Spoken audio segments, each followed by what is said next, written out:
JMD study के YouTube channel पर आपका हार्दिक स्वागत और अभिनंदन है। कैसे हैं साथियों? सभी मस्त हैं, तंदुरुस्त हैं, ज़बरदस्त अपनी तैयारी को निरंतर कर रहे हैं। कई जीत बाकी हैं, कई हार बाकी हैं, अभी तो ज़िंदगी का सार बाकी है। कई जीत बाकी हैं, कई हार बाकी हैं, अभी तो ज़िंदगी का सार बाकी हैं। यहाँ से चले हैं नई मंजिल के लिए, यह तो एक पन्ना था, अभी तो पूरी किताब बाकी है। जी हाँ साथियों, ध्यान रखना, अभी अपने को बहुत कुछ हासिल करना है, बहुत संघर्ष करना है, बहुत मेहनत करनी है। अभी अपन ने अगर शुरुआत की है तो ये मान के चलिएगा कि वो इस किताब का एक पन्ना था। हमें पूरी किताब को देखना है, उस पूरी किताब के सफ़र को तय करना है दोस्तों। और उसके लिए चाहिए जुनून, पागलपन और एक अंदर से आग दोस्तों। और उस आग को हमेशा जलाए रखना, उस पागलपन को हमेशा बनाए रखना। अपने माँ बाप की फ़िक्र को फ़क्र में बदलने के लिए दोस्तों दिन रात मेहनत करते रहिएगा। उठाइए पेन कॉपी साथियों, और शुरू करता हूँ मैं आज के सेशन को। 12 फरवरी 2022 करंट अफेयर्स के प्रश्न उत्तर की बात करते हैं दोस्तों। उससे पहले मैं आप लोगों को कल एक क्वेश्चन दे के गया था कि उत्तराखंड के अंदर एक नेशनल पार्क है जिसका नाम परिवर्तित किया गया था। और उत्तराखंड में कौन सा है दोस्तों? Jim Corbett national park. और जिम कॉर्बेट नेशनल पार्क का नाम पहले हेली था और वर्तमान में उसका नाम क्या कर दिया दोस्तों? रामगंगा। काफ़ी बच्चों का कमेंट में सेक्शन में आंसर भी आया था, तो रामगंगा नेशनल पार्क कर दिया है दोस्तों, उसके बाद जिम कॉर्बेट का नाम बदल करके। वैसे मैं बात करूँ दोस्तों यहाँ पर, तो उत्तराखंड में बहुत सारे नेशनल पार्क होते हैं। जैसे उत्तराखंड में एक हमारा जिम कॉर्बेट हो गया है, नंदा देवी हो गया है, फूलों की घाटी हो गया है, राजा जी नेशनल पार्क हो गया है, गंगोत्री नेशनल पार्क हो गया है, गोविंद नेशनल पार्क हो गया है। एक बहुत सारे उसमें क्या होते हैं दोस्तों? राष्ट्रीय उद्यान होते हैं, नेशनल पार्क होते हैं। मैं दोबारा से रिपीट कर रहा हूँ, आप सुनिएगा ध्यान से और नोट कर लीजिएगा दोस्तों। राजा जी नेशनल पार्क है, गंगोत्री नेशनल पार्क है, नंदा देवी नेशनल पार्क है, जिम कॉर्बेट नेशनल पार्क है, फूलों की घाटी नेशनल पार्क है और गोविंद नेशनल पार्क है। ये सारे के सारे कहाँ हैं दोस्तों? उत्तराखंड के अंदर है। तो ये अब शुरू करता हूँ मैं आज के सेशन को। ये था हमारी कल की क्लास का क्वेश्चन। चलिए दोस्तों, आज की क्लास का पहला क्वेश्चन, और पहला ही क्वेश्चन बहुत ज़बरदस्त है, इस बात का आपको ध्यान रखना है, इम्पोर्टेंट लगा लीजिएगा इसके ऊपर। टॉम टॉम ट्रैफिक इंडेक्स के मुताबिक, पहले तो ये समझ लीजिएगा कि टॉम टॉम ट्रैफिक इंडेक्स का एक मतलब कि इंडेक्स जारी करने वाली है। और ये कौन सा इंडेक्स जारी करती है दोस्तों? भीड़ भाड़ वाला शहर, यानी कि ये देखती है कि कौन से शहर में सबसे ज़्यादा भीड़ है, कौन से शहर में सबसे ज़्यादा ट्रैफिक जाम लगता है, कौन से शहर में एक छोटे रास्ते को तय करने में कितना समय लगता है। तो उस चीज़ के लिए इंडेक्स जारी कौन करता है? टॉम टॉम ट्रैफिक इंडेक्स करता है दोस्तों।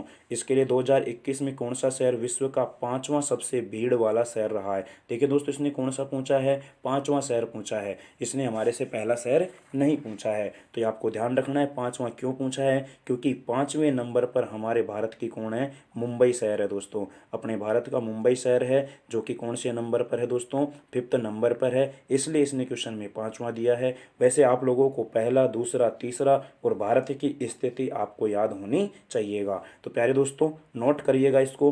पहले स्थान पर है दोस्तों कौन? इस्तांबुल। कौन है? इस्तांबुल। पहले नंबर पर कौन है? इस्तांबुल, यानी कि सबसे ज़्यादा ट्रैफिक कहाँ पर है दोस्तों? इस्तांबुल। इस्तांबुल कहाँ है? टर्की, यानी कि तुर्की में है दोस्तों। कहाँ है? तुर्की में। दूसरा लिखिएगा दोस्तों यहाँ पर मास्को। मास्को कहाँ पर है? रूस में है। तो दूसरा आपको लिखना है यहाँ पर क्या? मास्को। और मास्को कहाँ पर है साथियों? रूस में है। और तीसरा आपको लिखना है दोस्तों यहाँ पर कौन? कीव। क्या लिखना है दोस्तों? कीव लिखना है। क्या लिखना है? कीव लिखना है। कीव। तीसरे स्थान पर कौन है? कीव है। और ये कीव कहाँ है दोस्तों? यूक्रेन में। कहाँ है? यूक्रेन में। ये 3 आपको ध्यान रखने हैं कि सबसे ज़्यादा जो भीड़ होती है, सबसे ज़्यादा जो जाम लगता है, वो इस्तांबुल तुर्की में लगता है। दूसरे नंबर पर मास्को है, रूस में है दोस्तों। तीसरे पर कीव है। कीव कहाँ है? यूक्रेन में। भारत के 2 शहर टॉप 10 में हैं दोस्तों, इस बात का ध्यान रखना।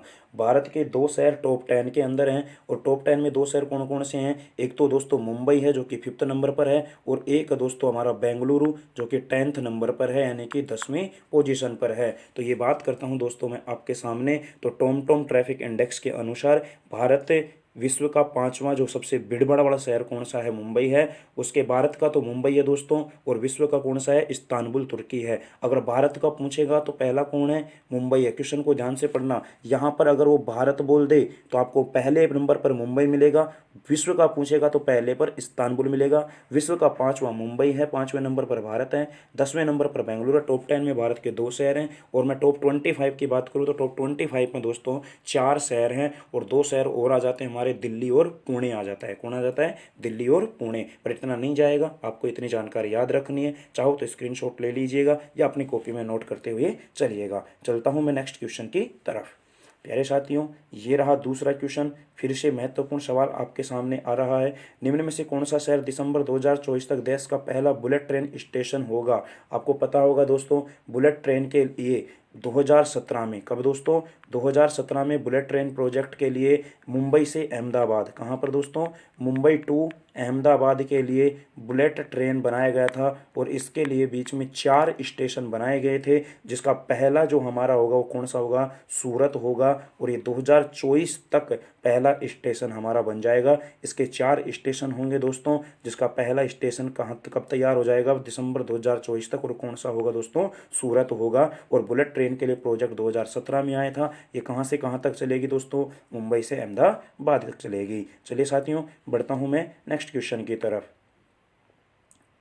नेक्स्ट क्वेश्चन है दोस्तों हमारा, निम्न में से किस संस्थान के खगोलविदों ने रहने योग्य ग्रहों को खोजने के लिए AI based algorithm, artificial intelligence, AI की फुल फॉर्म ध्यान रखना दोस्तों, काफ़ी बार हमसे पूछी जाती है। आर्टिफिशियल इंटेलिजेंस बेस्ड एल्गोरिथम विकसित किया है, तो ये किस संस्थान ने किया है दोस्तों? इंडियन इंस्टीट्यूट ऑफ एस्ट्रोफिजिक्स ने किया है। किसने किया है? इंडियन इंस्टीट्यूट ऑफ एस्ट्रोफिजिक्स ने किया है दोस्तों। और एआई की फुल फॉर्म आपको ध्यान रखनी है, आर्टिफिशियल इंटेलिजेंस ध्यान रखना है।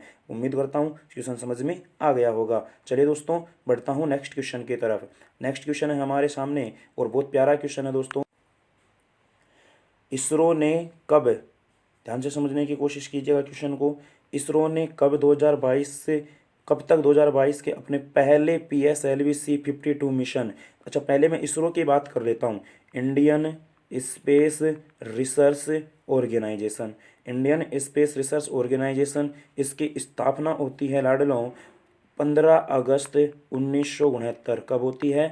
15 अगस्त 1969 को इसकी स्थापना होती है। इसके मुख्यालय की बात करें तो इसका मुख्यालय कहाँ है? बेंगलुरु में इसका मुख्यालय दोस्तों, और बेंगलुरु में इसका मुख्यालय है। और बात करें इसके हाल ही में, ये बहुत महत्वपूर्ण सवाल है क्योंकि हाल ही में इसके जो चीफ है, इसके जो प्रमुख हैं इसरो के, वो चेंज कर दिए गए हैं। और एम सोमनाथ जी वर्तमान में इसके क्या हैं? वर्तमान में इसके नए अध्यक्ष बनाए गए हैं, एम सोमनाथ को। तो इस बात का ध्यान रखना है। ये किसके स्थान पर आए हैं? के सिवान के स्थान पर आए हैं। एम सोमनाथ को नया इसरो का अध्यक्ष बनाया गया है, इसलिए चर्चा में है और महत्वपूर्ण भी है। और इन्होंने इसरो ने वर्ष 2022 का पहला PSLV polar satellite launching vehicle, polar satellite launching vehicle C52 polar satellite launching vehicle C52 यानी C52, ये मिशन को लॉन्च कब करने की घोषणा की है? 14 फरवरी को। कब दोस्तों? 14 फरवरी, वैलेंटाइन डे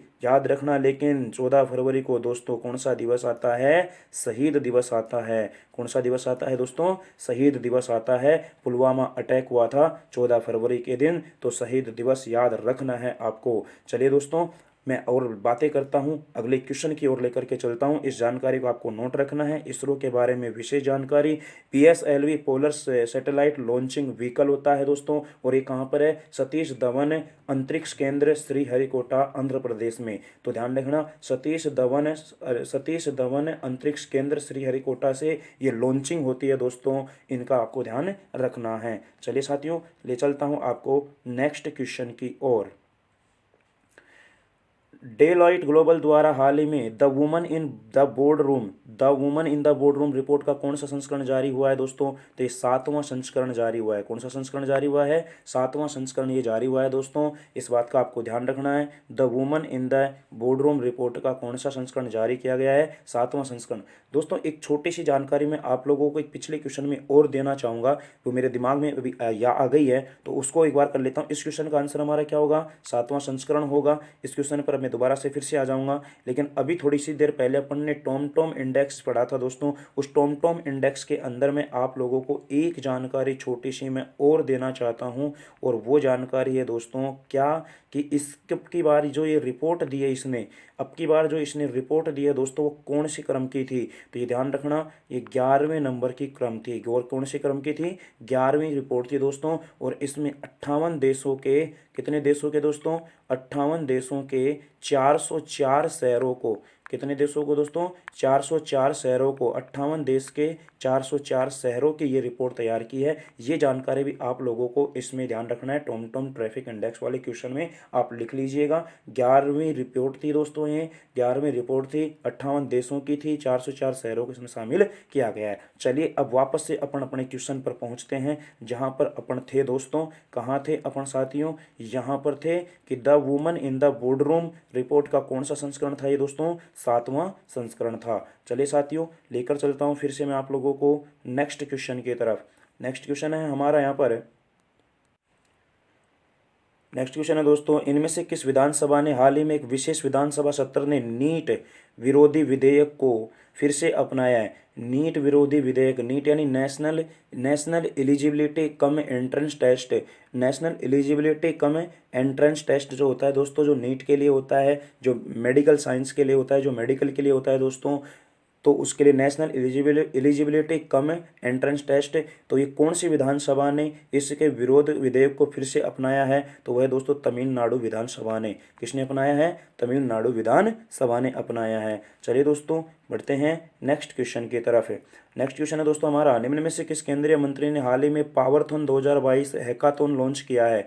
पावरथॉन 2022 कौन सा है, हैकाथॉन, कौन सा है दोस्तों, हैकाथॉन लॉन्च किया है। और किसने किया है, RK सिंह ने किया है। ये किसके लिए दोस्तों, ये बिजली के लिए है। किसके लिए है, बिजली के लिए है। और ये बिजली मंत्री हैं दोस्तों, कौन, RK सिंह है, बिजली विभाग के मंत्री हैं। और पावरथॉन 2022 के लिए हैकाथॉन लॉन्च किया है दोस्तों, RK सिंह ने किया है। चलिए साथियों ले चलता हूँ नेक्स्ट क्वेश्चन की ओर। इस क्वेश्चन को अपने को थोड़ा सा करना पड़ेगा छोटा, क्योंकि हमारे क्वेश्चन के पूरे ऑप्शन इसमें नहीं आ रहे हैं, इसलिए थोड़ा सा इसको छोटा करना पड़ेगा।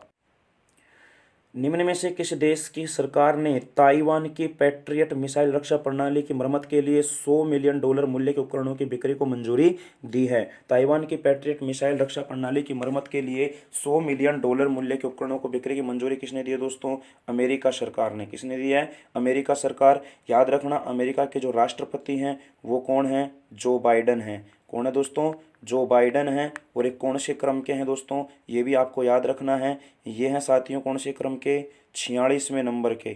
कौन से क्रम के हैं, जो बाइडन साहब। तो जो बाइडन साहब जो हैं दोस्तों ये 46 क्रम के हैं। इसके बाद याद रखना यहाँ के जो उपराष्ट्रपति है दोस्तों वो कौन है, कमला हैरिस है। कौन है दोस्तों, कमला हैरिस है। और जो भारतीय मूल की है और पहली महिला उपराष्ट्रपति बनी है दोस्तों अमेरिका की, कमला हैरिस। और इनका ध्यान रखना ये कौन से क्रम की हैं, ये 49वें क्रम की हैं, 49th क्रम की है। जो बाइडन 46 क्रम के हैं। ये आप लोगों को यहाँ पर जानकारी ध्यान रखनी है। और इन्होंने ताइवान के पैट्रियट मिसाइल रक्षा प्रणाली की मरम्मत के लिए $100 मिलियन मूल्य के उपकरणों को बिक्री को मंजूरी दे दी है। चलिए साथियों बढ़ते हैं नेक्स्ट क्वेश्चन की तरफ।